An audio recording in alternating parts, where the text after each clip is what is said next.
Tú eres presidente de la fundación. No, vengo en funciones.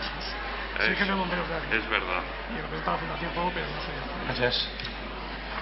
Jefe de bomberos del Ayuntamiento de Ávila. Yo soy Miguel Miranda.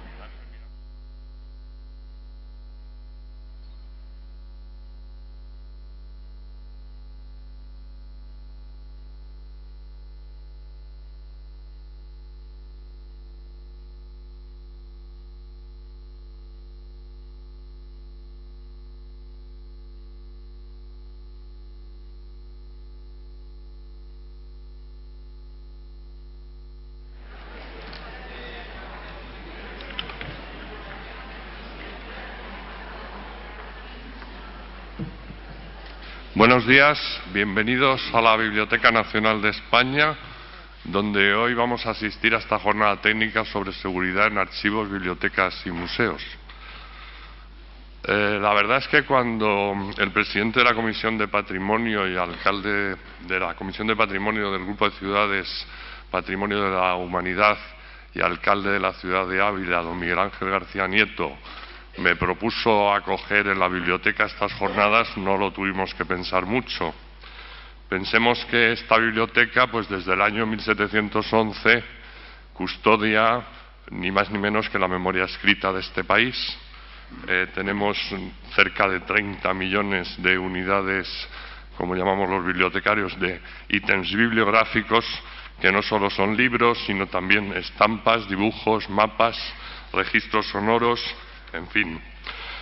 La propia biblioteca y sus colecciones, el edificio y sus colecciones son bien de interés cultural desde el año 85, fecha de promulgación de la Ley de Patrimonio Histórico, de manera que estamos metidos de lleno en este asunto.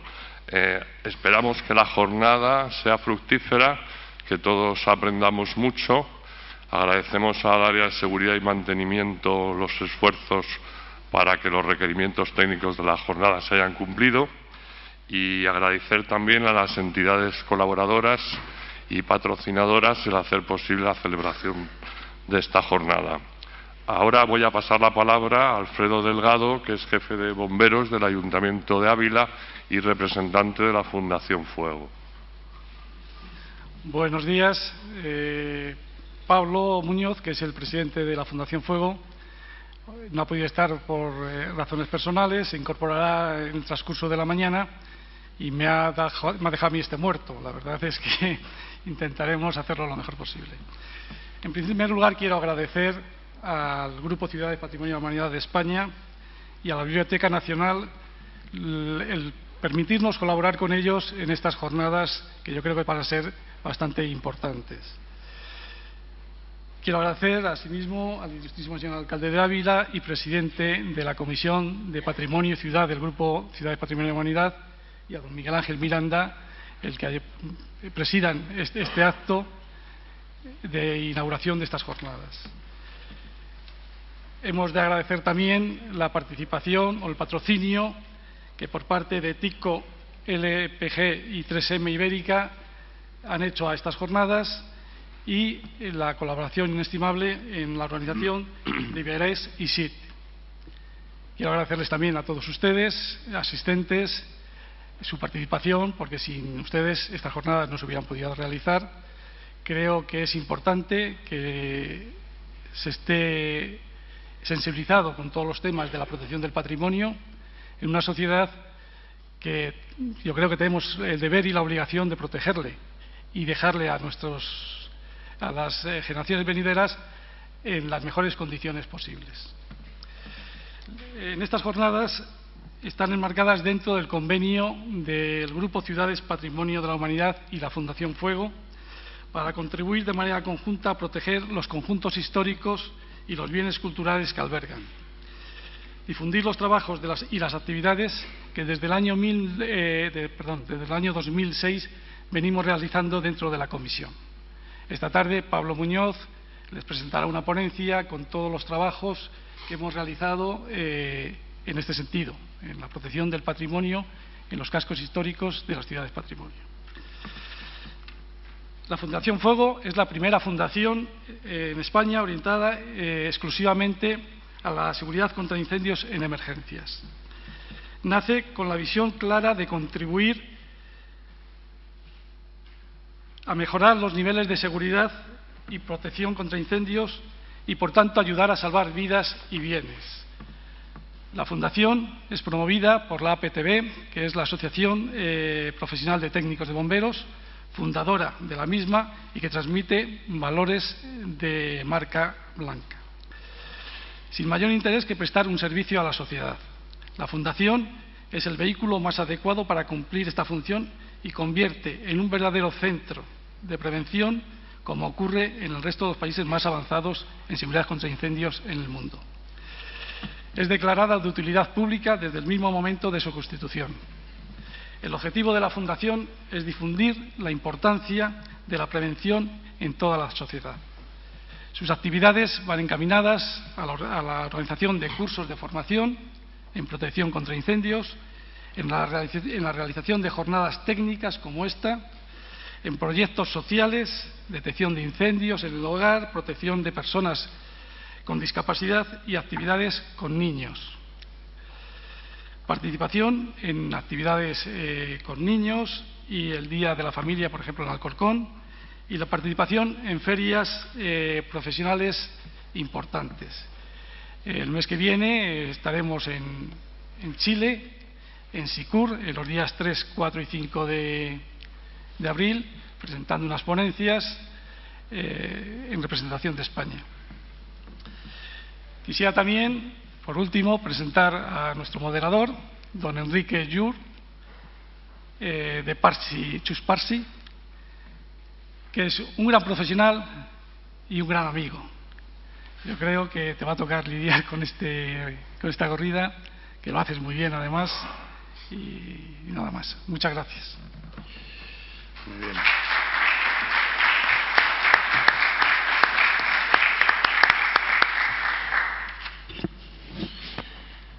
Bien.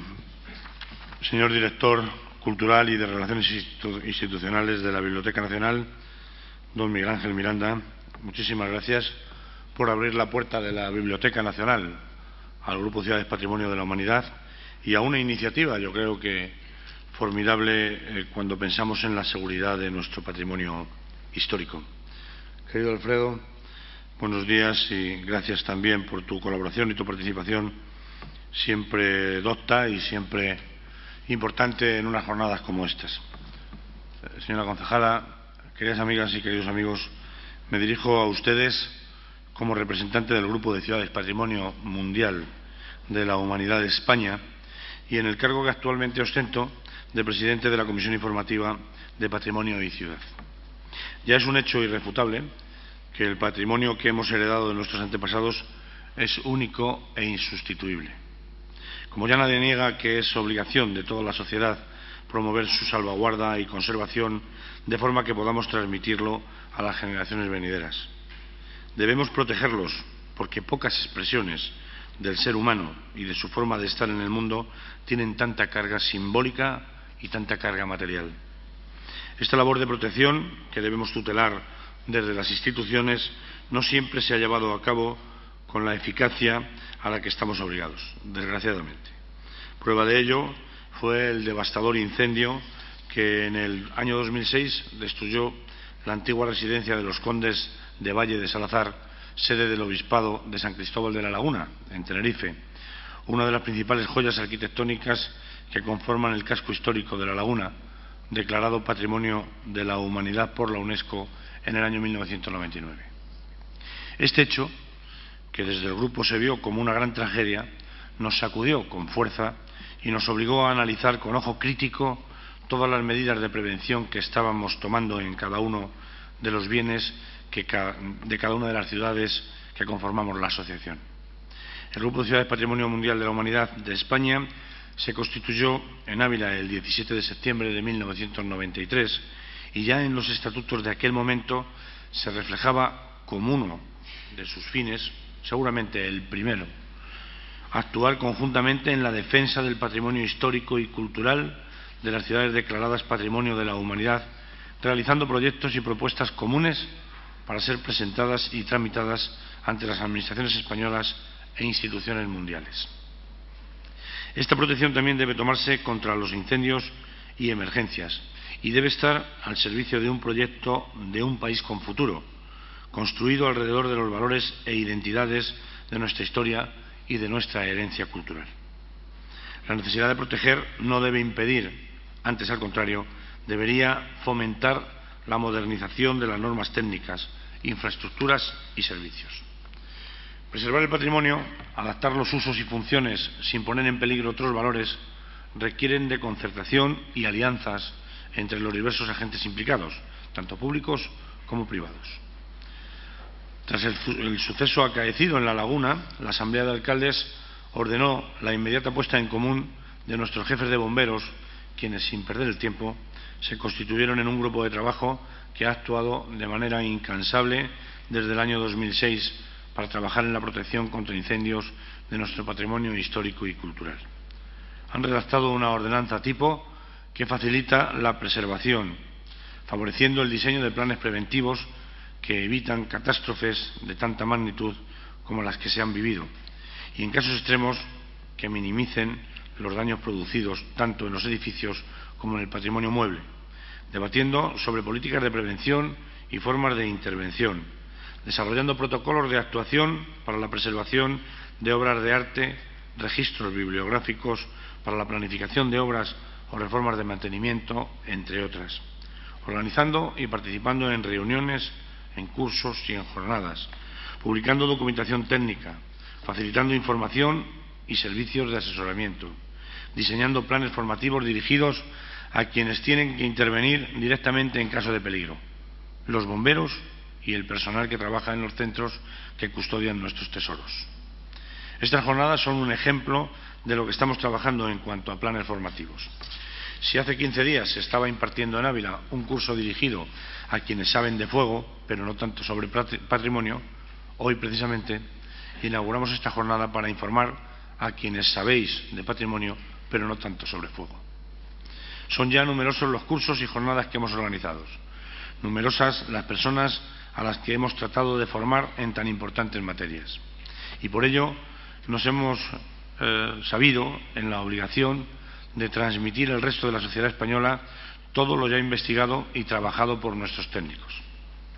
Al objeto de conseguir una mayor difusión, firmamos un convenio con la Fundación Fuego que fomenta la formación tanto de los profesionales del sector como de la sociedad en general, así como también dedica gran parte de sus esfuerzos a generar y mejorar la cultura de la autoprotección. Si tuviéramos que señalar el tema de conversación que más interés ha generado en los archivos, bibliotecas y museos en la última década, sin duda alguna, deberíamos hablar de la planificación de las catástrofes. Este interés, que se ha visto materializado en una extraordinaria proliferación de publicaciones, manuales y páginas de Internet, además de numerosos congresos y cursos, no es, afortunadamente, pasajero y responde a una mayor concienciación sobre los peligros de los desastres y de las ventajas de la planificación.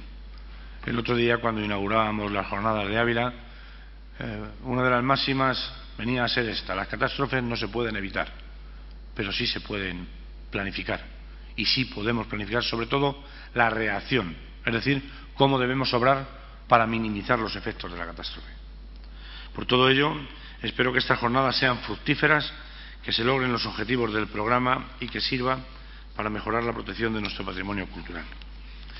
Quiero terminar agradeciendo a quienes hacen posible estas jornadas, al Ministerio de Educación, Cultura y Deportes, que a través de la Subdirección General de Protección del Patrimonio nos presta un apoyo impagable que nos permite trabajar de una forma tan intensa, y a la Biblioteca Nacional por permitirnos desarrollar esta jornada entre sus paredes.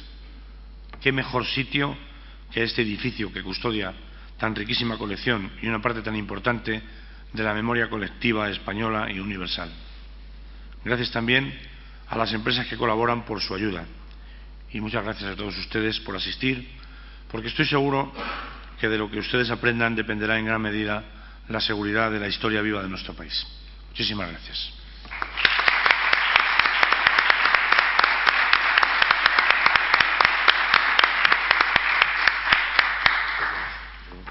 Sí. Venga, pues ya damos paso a los ponentes.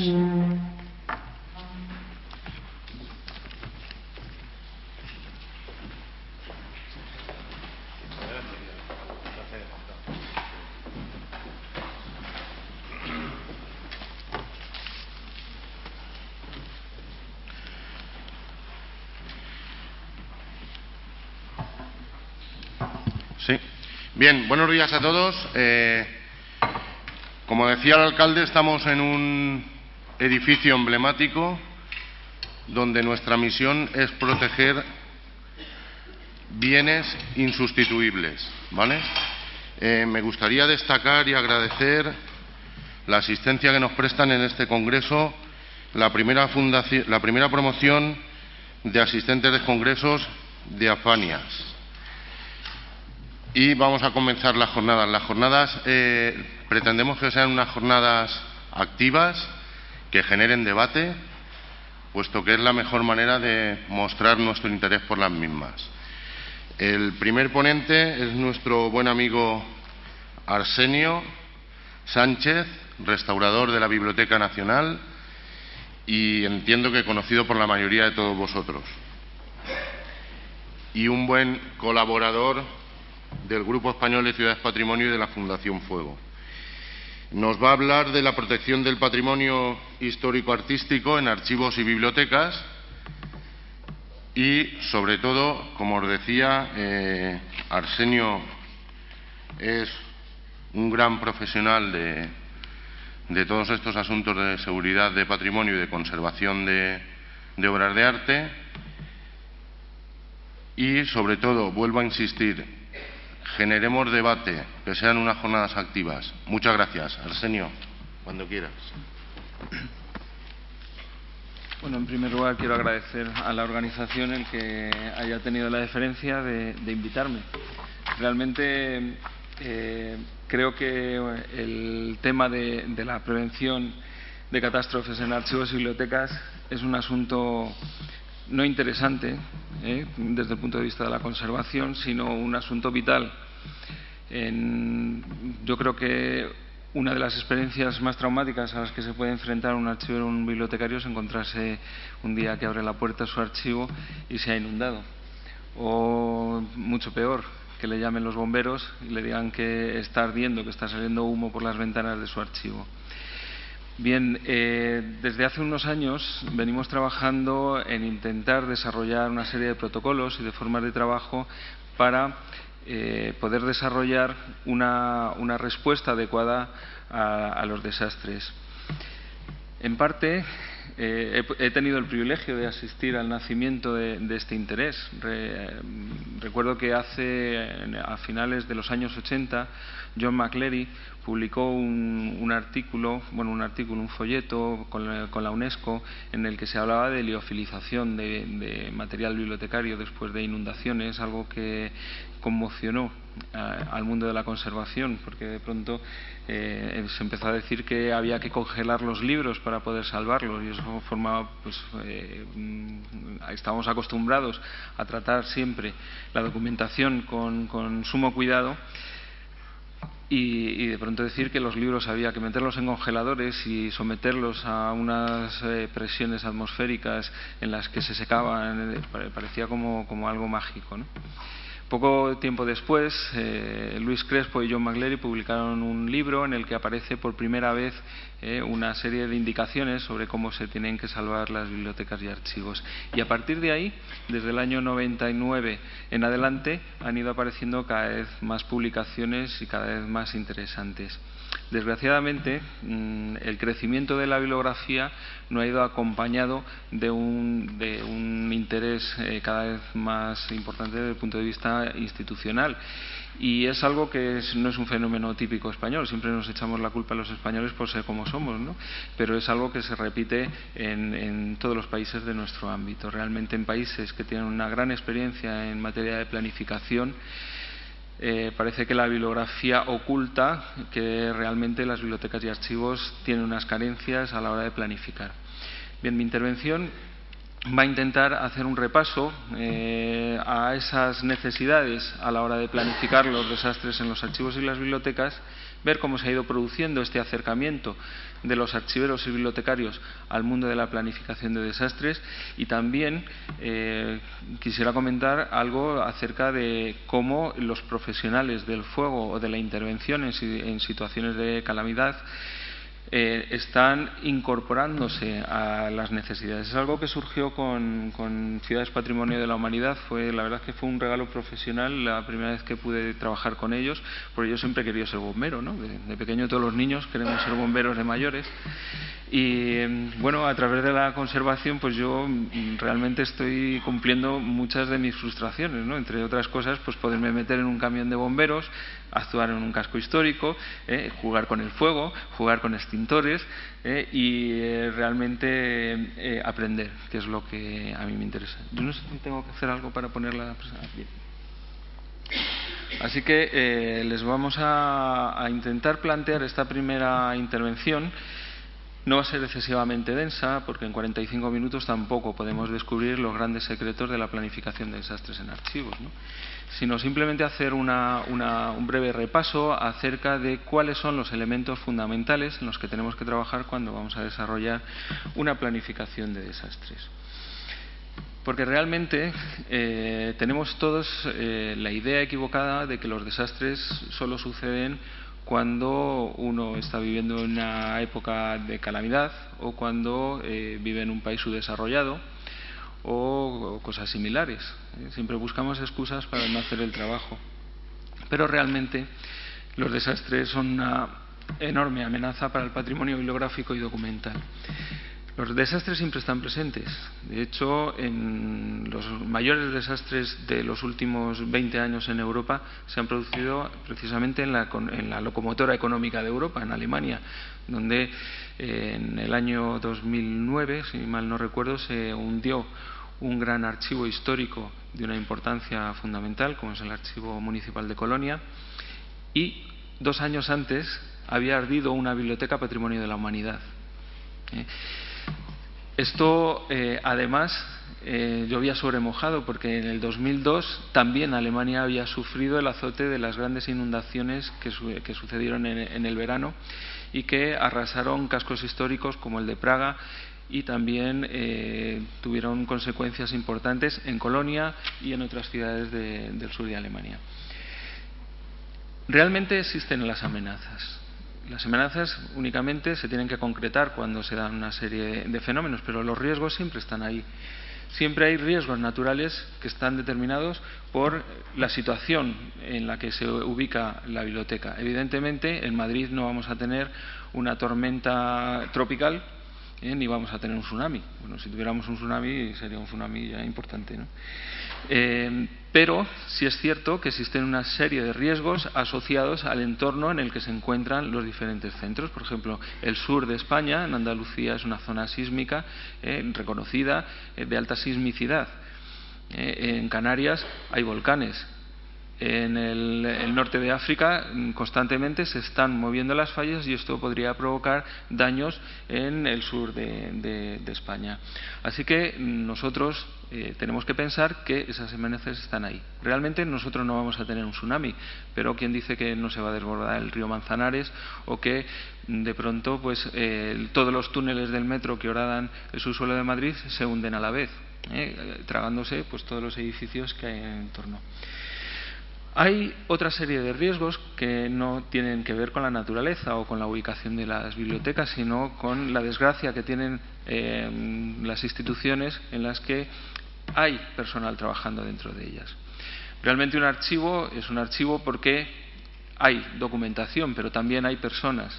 Y esas personas tienen unas necesidades técnicas que se traducen en instalaciones eléctricas, instalaciones de agua, maquinaria. Y en muchas ocasiones la falta de mantenimiento de estos equipos, el mal uso de ellos o simplemente un descuido humano genera un tipo de riesgo que está relacionado evidentemente con esa presencia de tecnología. Finalmente, existen otra serie de riesgos relacionados con una intencionalidad de destrucción. Algo que, bueno, pues parece que también, ¿quién va a querer destruir la Biblioteca Nacional? Pues seguramente hay mucha gente que quiere destruir la Biblioteca Nacional, empezando pues por alguien que haya suspendido unas oposiciones al cuerpo de facultativos reiteradamente.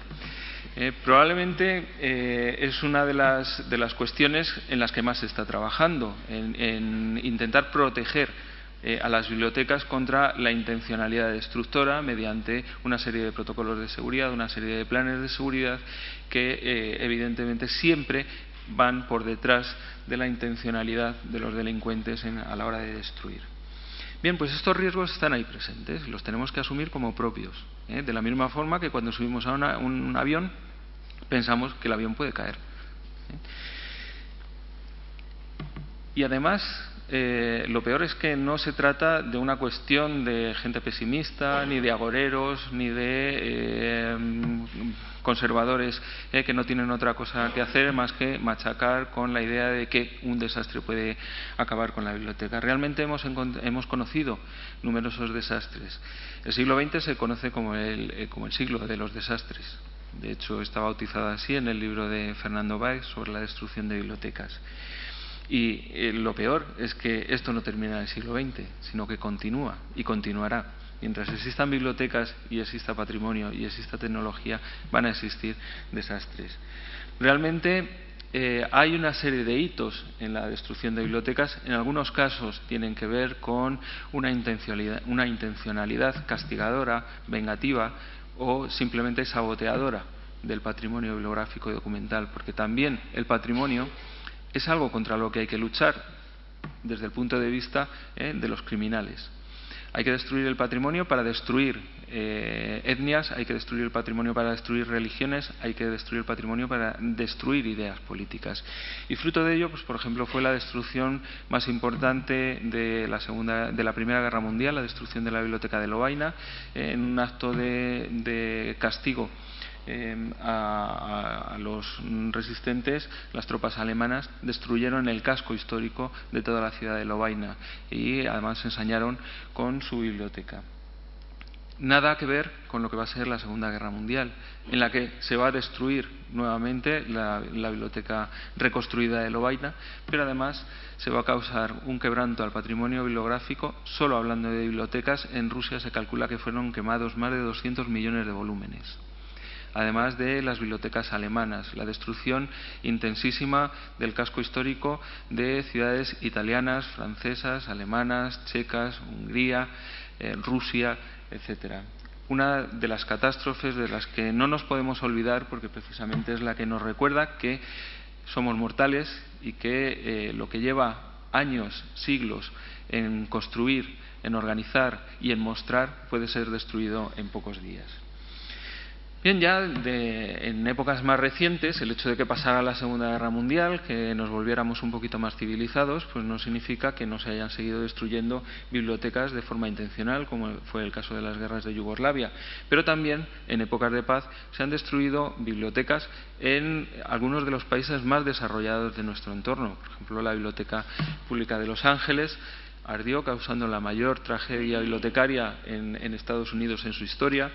O más recientemente, como les comentaba, el hundimiento del Archivo Municipal de Colonia, fruto de unas obras en el subsuelo de la biblioteca. Se estaba perforando para hacer los túneles del metro y la biblioteca se derrumbó, pues quedando totalmente derruida y caída dentro de un gran hueco por donde pasaba un río subterráneo. Bueno, pues todas estas tragedias nos enseñan que somos mortales, que podemos perder nuestro patrimonio, pero también nos enseñan que es posible su recuperación. En el caso de Colonia, fíjense la crueldad del destino, que en el año 2002 se vio que era un problema tener las colecciones documentales en las partes más bajas del archivo y las colecciones más valiosas fueron trasladadas a las partes superiores. Bien, pues en el 2009, cuando la biblioteca se hunde, no se desploma, sino que se da la vuelta y las partes más altas del edificio quedaron dentro de ese río subterráneo que pasaba a 40 metros de la superficie. Bueno, pues eso que parecía una tragedia, realmente las imágenes del archivo, no sé si Pablo esta tarde traerá alguna imagen, son espectaculares. Pues a día de hoy, solo 6 años después del hundimiento de la biblioteca, pues prácticamente el 94% del fondo documental del archivo ha sido recuperado, aunque por suerte para los restauradores alemanes hay que restaurarlo. Bien, los desastres nos van a preocupar. El interés por el mundo de los desastres, de los siniestros, no tiene que ver con el mundo de los archivos, ni siquiera con el mundo del patrimonio artístico y cultural. Tiene que ver con el ámbito civil. Realmente los desastres se traducen en tragedias y no hay un desastre que no encierre detrás una historia de pérdida y de tristeza. Los desastres nos generan, en primer lugar, lo más grave, evidentemente, pérdidas humanas, desaparecidos, heridos y un quebranto importante en la sociedad civil. Pero también son importantes, no ya tanto desde el ámbito de la seguridad de las personas, sino como de la seguridad de las instituciones. Los desastres generan una destrucción de infraestructuras, carreteras que se agrietan, edificios que se hunden, redes de comunicaciones que pierden capacidad de transmitir comunicación, que incluso en desastres regionales causan un colapso regional o incluso en algunos casos el colapso completo del país, ¿no? Como recientemente pudimos ver en Haití o en Irak, en Irán. Los servicios se colapsan y esto genera evidentemente un bache, una crisis económica de la que es difícil después salir, aunque hay empresas que lo ven como una oportunidad de negocio. Bien, también evidentemente, ya si hablamos del mundo de archivos y bibliotecas, los desastres nos van a generar grandes problemas en los lugares patrimoniales y en los bienes de interés cultural. Lo más importante, evidentemente, va a ser la pérdida de herencia cultural. Nosotros, en muchos casos, hablamos de forma romántica pues de determinados palacios, como podríamos hablar precisamente de algo que tenemos aquí a la salida, ¿no? Los palacios construidos en el siglo XIX en el eje de la Castellana, que se han destruido por la intencionalidad del hombre.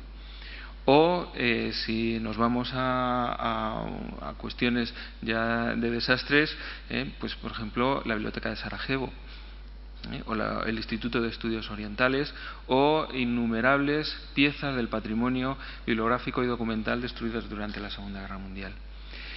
Pero incluso los desastres llevan asociados otro problema que no siempre es tan destacable como la destrucción. La destrucción, si lo miramos por otro lado, también tiene su efecto beneficioso porque genera mitos, ¿no? Y muchas veces esos mitos interesan para crear una idea o asentar un conocimiento. En otras ocasiones lo que generan es precisamente la pérdida de la información, la disociación de la información que contienen los archivos y bibliotecas. No tenemos que irnos al Instituto de Estudios Orientales de Sarajevo para ver una documentación totalmente destruida. En muchas inundaciones el gran problema que se produce es que el material está ahí, pero no se sabe de dónde está, ni qué pertenece ni si tiene importancia. Una de las cuestiones que me hablaban siempre cuando trabajábamos en los ejercicios con bomberos de las ciudades patrimonio de la humanidad es: si yo entro en un depósito de libros, ¿cómo localizo una pieza importante del patrimonio? Pues es difícil porque generalmente se sabe que son porque están en un lugar determinado o porque tienen una etiqueta que identifica un número que nosotros asociamos a un tesoro bibliográfico.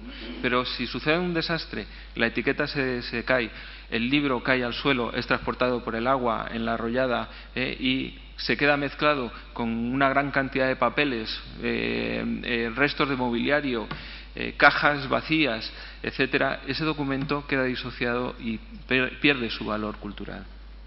En ocasiones es tan importante el efecto de ese desastre que la institución propiamente dicha desaparece.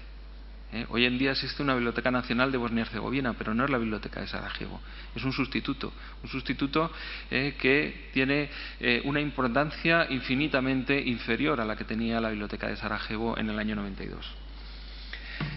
Bueno, hay que manejar una serie de conceptos claves para entender lo que se trata o lo que intentamos planificar cuando estamos hablando de desastres en archivos y bibliotecas. Nosotros, cuando hablamos de riesgos, hablamos de una posibilidad de daño, de que algo sea afectado teniendo en cuenta una serie de circunstancias. Por ejemplo, yo no voy a sufrir riesgo de caerme de un avión si no me subo a él.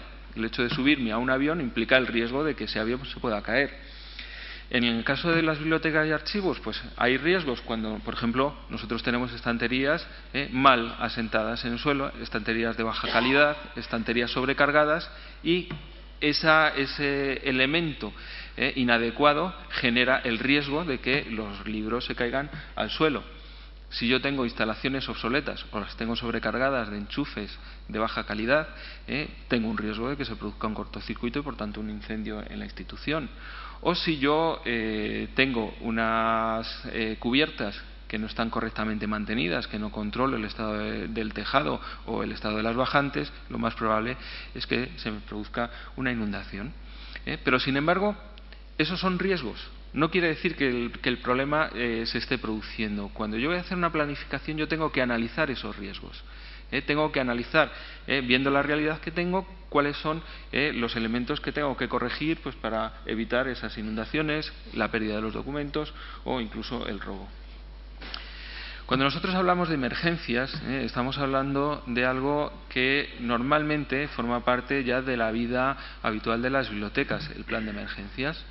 Una emergencia es una situación de peligro desencadenada por una alarma que va a requerir una acción inmediata para corregir esa situación de peligro y devolverla a su situación original. Por ejemplo, alguien llama y nos amenaza en la biblioteca diciendo que ha colocado una bomba y que va a estallar en 30 minutos. Eso es una situación de emergencia que obligaría, evidentemente, a poner en marcha todo un protocolo para la evacuación del edificio y asegurar la vida de las personas que hay en ese momento dentro de la biblioteca. Una emergencia es cuando de pronto una alarma antiincendios empieza a sonar porque ha detectado una concentración anómala de gases o algo similar. Esto no quiere decir que se vaya a producir el fuego, sino simplemente que algo se ha detectado que implica una atención inmediata para evitar controlarla. Bien, estas atenciones van a venir reguladas por el Real Decreto 393 de 2007, con la norma básica de autoprotección, y que todos los edificios de concurrencia pública deben poseer. Pero, como está bien reconocido por los profesionales del ramo, el patrimonio documental está bastante desatendido por esta norma, porque básicamente se centra en el salvamento de las personas. Y nuestros centros tienen algo que les hace diferentes del resto de lugares de concurrencia pública, y es el patrimonio que encierran. No quiero decir en ningún momento que el Códice del Cantar de Mio Cid esté por encima de la vida de una sola persona de esta institución, pero evidentemente forman parte de su valor, y la pérdida del Cantar del Mio Cid supondría un quebranto para el patrimonio bibliográfico y documental español importantísimo, irreemplazable. Bueno, cuando nosotros tenemos un siniestro ya tenemos una concreción de una emergencia, no se ha solucionado correctamente y las llamas se han transformado en brasas y las brasas se han transformado en llamas y las llamas se han transformado en un flashover que está provocando caída de estanterías, explosiones, rotura de ventanas, etcétera. Cuando se produce el desastre o siniestro, nosotros vamos a tener graves daños para las instalaciones, para los fondos documentales, y además, en el caso del patrimonio bibliográfico y documental, no solo vamos a tener problemas asociados a este desastre, sino también vamos a tener otros desastres que vienen a continuación.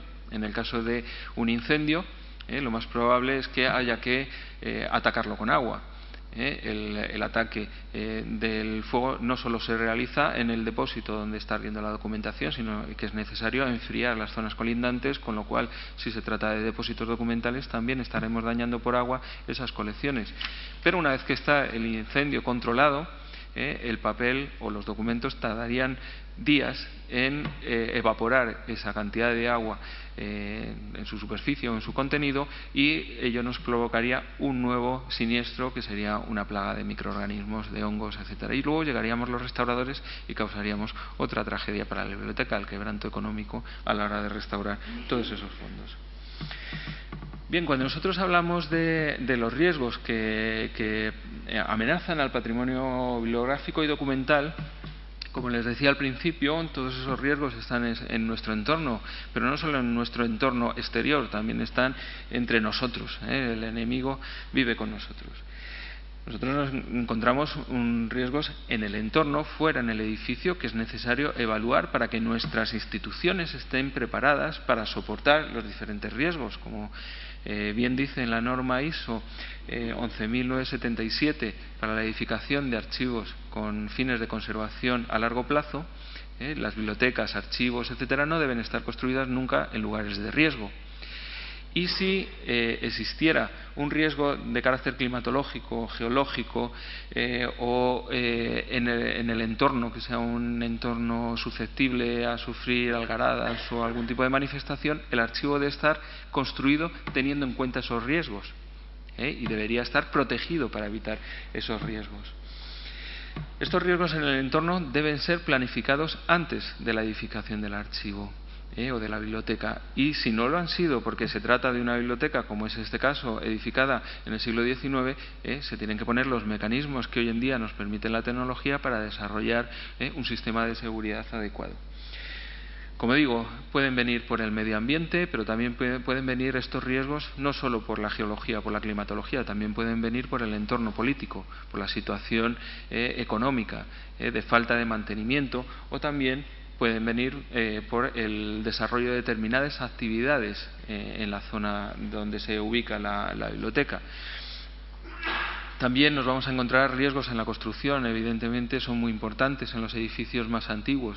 Creo que la mayor amenaza del patrimonio de las ciudades patrimonio de la humanidad es precisamente que son edificios construidos hace más de 1000 años, en el que las técnicas constructivas utilizaban otro tipo de materiales, las resistencias no estaban pensadas para lo que tienen que soportar hoy en día los edificios, pero tampoco habían sido pensados teniendo un cuarto de baño o teniendo una sala de ordenadores o una red eléctrica.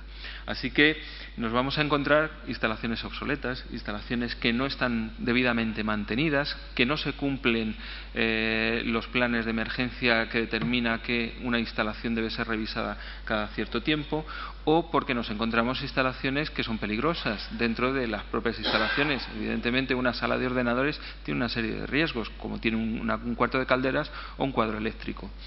Y finalmente también nos vamos a encontrar unos riesgos que amenazan al patrimonio por el desarrollo de actividades internas que son inadecuadas o que son adecuadas pero no se desarrollan de forma adecuada. También por la falta de mantenimiento de equipos técnicos que exigen determinados usos, o por, evidentemente, la presencia de máquinas o de personas, como ya he comentado al principio. ¿Y qué es lo que debemos proteger cuando estamos trabajando con patrimonio? Pues evidentemente tenemos que proteger patrimonio. Pero el patrimonio tiene múltiples facetas. La Biblioteca Nacional fundamentalmente es importante por sus colecciones bibliográficas, por sus colecciones de manuscritos, de incunables, por sus impresos del siglo XIX, por sus dibujos del siglo XVI. Bien, todo esto hace importante a la Biblioteca Nacional, pero también es importante como edificio, como eje cultural de Madrid, como punto central de un eje cultural que se extiende por todo lo que es la Castellana. Bien, este edificio debe ser protegido porque esa escultura de Lope de Vega, que fue dañada por las bombas en la Guerra Civil, debe ser protegida porque forma parte de la simbología del edificio. Don Marcelino pertenece al edificio y es un bien inmueble que no se puede trasladar, pero que en caso de siniestro debería ser protegido y debería estar contemplado dentro de la parte del plan en la que se evalúan los riesgos en el patrimonio inmueble de la Biblioteca Nacional. Pero también tenemos un patrimonio mueble importante fuera de lo que son los documentos. Se trata de mobiliario, de la corona con la que se adornó a Hartzenbusch cuando se le nombró príncipe de la poesía. Equipos informáticos, libros, los catálogos.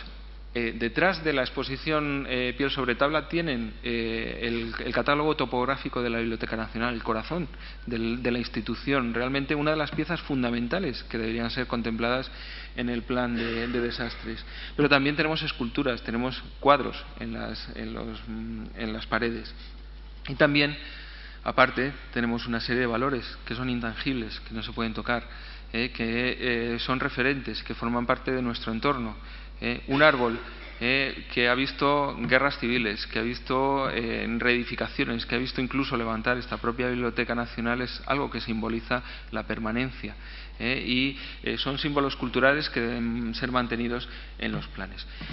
Bien, pues como les decía al principio, durante un cierto número de años ha ido creciendo el interés por la planificación de los desastres en los archivos, bibliotecas y museos. Ello tiene que ver con una serie de hechos catastróficos.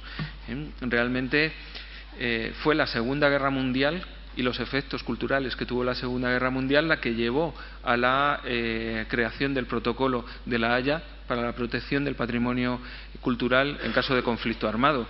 Pero van a ser los conflictos en los Balcanes y en el Golfo Pérsico los que lleven a la reactivación de esta Convención de La Haya y eleve a la categoría de crimen contra la humanidad la destrucción o la falta de asistencia para la protección del patrimonio en caso de conflicto armado.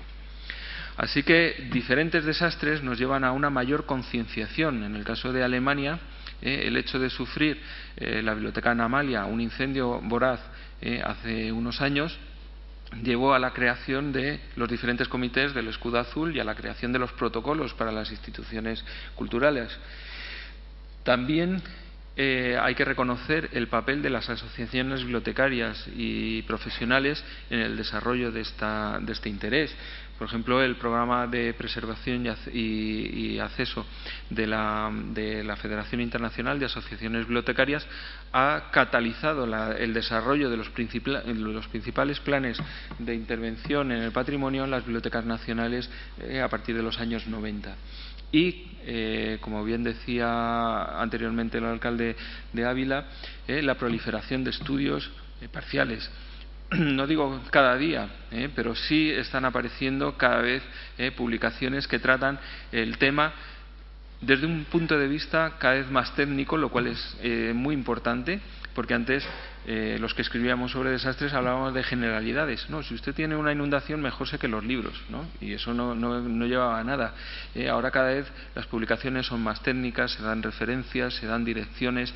El acceso a Internet nos ha abierto un mundo enorme de posibilidades a la hora de planificación, de planificar, hasta el punto de que hoy en día es posible hacer un plan de desastres utilizando una página que está en un servidor en Estados Unidos y que garantiza que en caso de desastre ese documento no se me va a destruir, porque está guardado en un ordenador que está en un lugar remoto, pero también puede destruirse en ese lugar remoto. Yo tendré mi copia en la biblioteca. Bien, en el ámbito internacional, pues como bien les digo, el hecho de que Internet haya abierto un mundo de posibilidades hace que hoy en día sea prácticamente imposible renunciar al hecho de realizar un plan de desastres en la biblioteca. Y también ha tenido la ventaja, la explosión de Internet, en que llega la información de los desastres de forma puntual.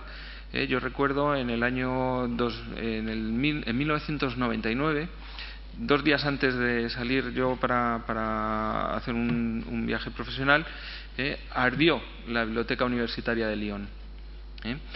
Al día siguiente de arder esa biblioteca, ya estaba Internet plagado de correos electrónicos y de mensajes en los foros de intercambio solicitando información y ayuda para la biblioteca de Lyon.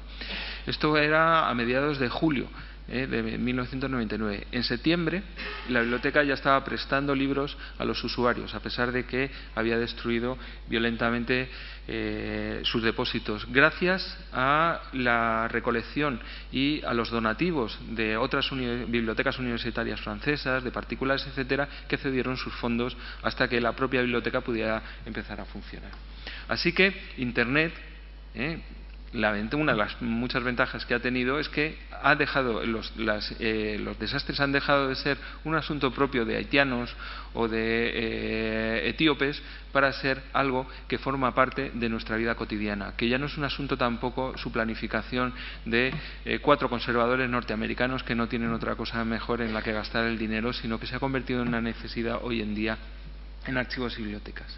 De hecho, IFLA ha considerado que la planificación de desastres debe ser una necesidad estratégica en las bibliotecas nacionales y en 2002 adoptó una resolución en la que combinaba a todas las bibliotecas nacionales a elaborar planes para la gestión de desastres.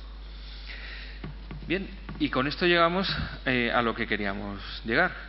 ¿Por qué es importante hacer una planificación de desastres? Pues una planificación de desastres es importante porque nos permite alcanzar 3 metas a las que debe ir cualquier biblioteca en la que su fondo patrimonial sea importante, pero me atrevería a decirles que no solo las bibliotecas históricas son las que necesitan una planificación de desastres. Cualquier centro documental, cualquier centro que deba prestar un servicio a la sociedad debe tener una planificación de desastres, porque esto llevaría a la posibilidad de recuperar el servicio lo antes posible. Así que mediante la planificación de desastres nosotros debemos alcanzar una serie de metas, y la primera meta sería la de conocer el fondo. ¿Por qué es importante conocer el fondo para un plan de desastres? Pues porque conocer qué es lo que tenemos que salvar es lo que nos va a ayudar a recuperar lo importante. En la Biblioteca Nacional tenemos 28 millones de documentos. Probablemente sean fundamentales para la historia del Estado la mitad.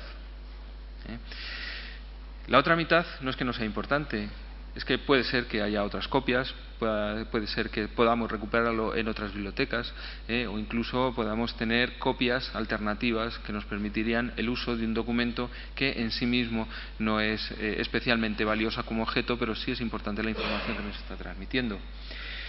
Por ello, nosotros tenemos que conocer el fondo, pero no solo para saber qué es lo que tenemos que salvar, sino también saber cómo tenemos que salvarlo y dónde lo tenemos que salvar, dónde se encuentra ese fondo. Así que, mediante la planificación de desastres, nosotros tendremos que establecer cuál es la importancia de los diferentes fondos que conforman nuestra institución, cuál es su estado de conservación previo, lo cual siempre tiene beneficios para la conservación preventiva de las colecciones, qué posibilidades de recuperación vamos a poder tener con esos documentos. Es absurdo salvar documentos que no tienen posibilidades de recuperar. ¿Qué necesidades vamos a tener de salvamento para poder prever la solución a continuación? Y también tenemos que ver cuáles son las necesidades de organización del centro en caso de que sufriera un siniestro. Una segunda meta es conocer qué posibilidades tenemos de trabajar, porque no todos los centros van a tener las mismas posibilidades de desarrollar una planificación de desastres. En el caso de bibliotecas y archivos, además, tenemos una terrible lacra, ¿no? En el caso de los museos de arte contemporáneo, parece que siempre se quieren hacer museos de arte contemporáneo y hacer museos nuevos. En el caso de los archivos y bibliotecas, vamos a utilizar un edificio viejo para albergar ahí colecciones históricas, porque es su ubicación natural, como si, por ejemplo, un edificio histórico no pudiera ser un museo de arte contemporáneo, o un edificio moderno no pudiera ser un archivo o una biblioteca. La mayor parte de los edificios que nos encontramos en el patrimonio bibliográfico y documental son espacios multifuncionales, que han tenido previamente otros usos y que muchas veces son transformados en edificios de archivo sin sufrir las adaptaciones que son necesarias. Las instalaciones adecuadas son una minoría. En el caso del patrimonio bibliográfico español, pues el archivo, que tuvo suerte de ser archivo histórico provincial, o una biblioteca pública provincial o una biblioteca en la que hay un proyecto político detrás de ello, pues son edificios modernos, pero en muchos otros casos la mayor parte de los centros carecen de los recursos más elementales en materia de preservación. Y así, algo que podríamos hacer un ejercicio es pensar cómo son nuestras bibliotecas para saber qué posibilidades tenemos de recuperar. Esto últimamente, esta clasificación, soy muy pesado y la estoy poniendo para casi todo, ¿no? Si vamos a hablar de desastres, vamos a hablar de la categoría de edificios. Si vamos a hablar de conservación preventiva, vamos a hablar de categorías de edificios. Si hablamos de encuadernaciones, vamos a hablar de categorías de edificios. Pero realmente creo que responde a unas posibilidades y lo que les llevaría pues a mantenerse en unos estándares de trabajo. Nosotros tenemos edificios con medios adecuados, con mobiliario y de calidad y con personal preparado, concienciado para enfrentarse a cualquier situación de riesgo, y además tiene actividades de conservación preventiva de forma normalizada y además tienen la suerte de tener un manual de autoprotección implantado, conocido, con sus instrumentos o con sus elementos de seguridad bien identificados, bien colocados, revisados, etcétera. En estas instituciones el riesgo de desastre siempre va a ser muy bajo. Ojo, que no quiero decir con ello que no tengan que hacer su plan de gestión de desastres, simplemente que han alcanzado los estándares hacia los que debemos ir el resto de instituciones que tenemos problemas. En categoría B tenemos otro tipo de edificios en los que ya no hay tanto personal o a lo mejor no está tan concienciado para desarrollar las actividades, el mobiliario a lo mejor no es el ideal, tiene determinadas deficiencias estructurales, tiene un fondo que nos provoca problemas, una gestión no muy adecuada de los espacios, pero no obstante se mantienen con unos estándares de limpieza, de ordenación. En los depósitos a lo mejor están sobresaturados de colecciones porque no puede crecer el fondo, pero está libre de basuras o está libre de cualquier problema que puedan encontrarse, donde el riesgo de desastre es bajo. Ya no es remoto como en la situación anterior, sino que ya nos vamos acercando porque la realidad se va imponiendo. Y podemos llegar a edificios ya donde las instalaciones son inadecuadas, no hay un personal ni motivado, ni formado, ni concienciado sobre la importancia que tienen sus colecciones, hay una saturación y una gestión incorrecta de los espacios y problemas básicos de mantenimiento, por ejemplo, ventanas que no cierran bien y que tienen que estar durante un tiempo funcionando hasta que haya recursos para poder cambiar ventanas, o no hay dinero para poner un sistema de detección de incendios, etcétera. En estas instituciones ya se va incrementando enormemente el riesgo a que se produzcan los desastres. Y luego ya nos encontramos una categoría en la que hay un riesgo evidente de que se produzca un desastre, cuando no hay infraestructuras, cuando no hay personal, cuando no hay medios, cuando no hay interés, fundamentalmente cuando no hay interés, el riesgo de que se produzca este desastre se incrementa tantísimo que lo más probable es que sufra incendios, sufra inundaciones, pero tristemente tampoco nos enteremos, porque generalmente se asocia estas instituciones a fondos documentales de poco valor. Y ya llegaríamos a la tercera meta. ¿Cuál es la meta? Creo que es la más importante, no la más importante, pero sí es la lógica en cualquier plan de desastres. Nosotros tenemos que hacer el plan de desastres para reaccionar adecuadamente. Es algo en lo que llevan trabajando los bomberos de las ciudades Patrimonio de la Humanidad durante estos últimos 10 años y ello nos llevaría a tomar las respuestas o las decisiones de una manera adecuada. Las decisiones de evacuar un depósito o de secar un documento o de mandar un camión a congelar porque no tenemos tiempo suficiente para hacerlo se tienen que hacer con la cabeza fría, no se tienen que hacer con la cabeza estresada, ni se tienen que hacer de forma desorganizada y que cualquiera tome esa decisión. La planificación de desastres lo que nos va a llevar es a la creación de los protocolos de actuación.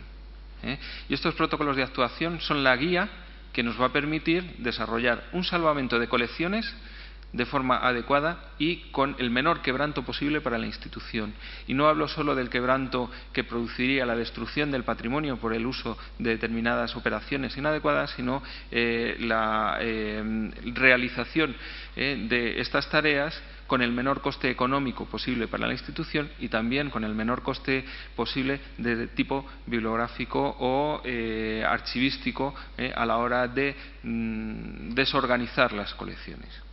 Así que esto es lo que nosotros intentamos alcanzar con nuestros planes de desastres, y realizar un plan de desastres es algo que puede parecer muy complejo, de hecho técnicamente es bastante complicado, pero es evidente que una guía nos puede permitir a desarrollarlo. Si nosotros asumimos que tenemos que dar 7 pasos para desarrollar un plan de respuesta ante siniestros en nuestras instituciones, tendremos ya una gran parte del trabajo hecho. Los 7 pasos nos van a guiar de forma indubitada por la senda de la planificación. Así que estos 7 pasos no siempre son costosos. Por el primer paso es asumir que tenemos una responsabilidad y que tenemos que aceptar el desafío de realizar ese plan de desastres.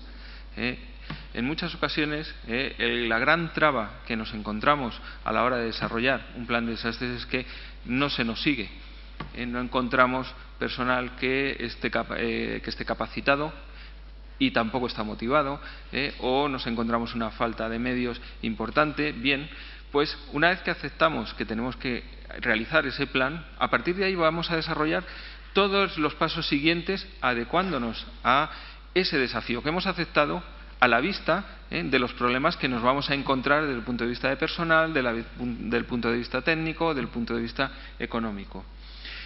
Segundo paso, tenemos que conocer los riesgos, qué nos amenaza, y a partir de ahí vamos a empezar a desarrollar todos nuestros protocolos. Por ejemplo, que la Biblioteca Nacional sea abducida por un platillo volante es un riesgo bastante extraño, no lo vamos a considerar, pero sí es un riesgo importante pensar que podemos tener un atentado terrorista. Bien, pues a partir de ahí vamos a desarrollar ese riesgo. Vamos a desarrollar otro riesgo, que haya un colapso de las redes informáticas por una sobrecarga eléctrica. Vamos a pensar en otro riesgo, en una inundación provocada por una bajante que atraviesa un depósito y queda colapsada.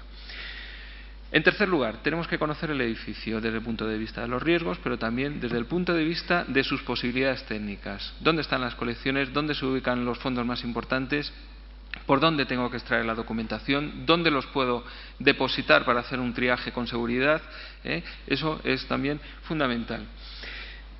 El paso cuarto, tenemos que incrementar la seguridad, tenemos que corregir todas las deficiencias que hemos ido analizando a la vista de todo nuestro plan de evaluación de riesgos, y a partir de ahí vamos a corregir pues puertas que no cierran, llaves que están colgadas de la cerradura de forma permanente, etcétera. El paso quinto sería corregir todos esos elementos de riesgo para estar protegidos, tener un sistema de detección de fuego adecuado, tener un sistema de extinción de fuego eficaz para el tipo de fondo o el tipo de colecciones que tenemos en ese momento, tener puertas antiincendios en los lugares de riesgo, una compartimentación del fuego adecuada, etcétera. El paso sexto es buscar los recursos que muchas veces son gravosos, pero en la mayor parte de las ocasiones son gratuitos. Conseguir una cantidad suficiente de papel para poder realizar un secado, tener un número de ventiladores discreto pero que nos permitan secar en un depósito de documentación mojada. Pero también buscar los recursos es hablar con los técnicos de seguridad del ayuntamiento para que nos ayuden a las labores de planificación, hablar con los bomberos para que vengan a nuestra biblioteca y se encuentren con que la entrada de bomberos normalmente está bloqueada por los camiones que descargan las Coca-Colas en el chiringuito de la esquina. Y también buscar los recursos es hablar con la Policía Nacional para que nos dé protección a la biblioteca en caso de un siniestro y podamos sacar las colecciones y reorganizarlas de forma segura. Y finalmente, el último paso sería implantar el plan. Un plan por escrito es muy fácil de hacer y queda bastante bonito, y cuanto más gordo, mucho mejor. Pero nosotros tenemos que implantar el plan. Si no se implanta el plan, si no se da a conocer a la institución, si no se pone en funcionamiento, si no se hacen los simulacros en la institución, probablemente ese plan sea papel mojado. Vamos terminando, Arsenio. Sí. Para estar en hora. Muy bien. Bueno, pues con esto, nada, simplemente darles las gracias por su atención, animarles a que se planifiquen los desastres en sus archivos, en bibliotecas, en la Biblioteca Nacional, por supuesto, y en Ciudades Patrimonio de la Humanidad estamos totalmente dispuestos a colaborar y ayudar cuando sea necesario. Muchas gracias. Muy bien. Muchas gracias, Arsenio. ¿Alguna pregunta? Aprovechemos las pausas, por favor, para hacer preguntas a los ponentes. Vamos a presentar a nuestro siguiente ponente. Es don Antonio Tenorio y es el jefe de la Brigada de Patrimonio Histórico. Bienvenido.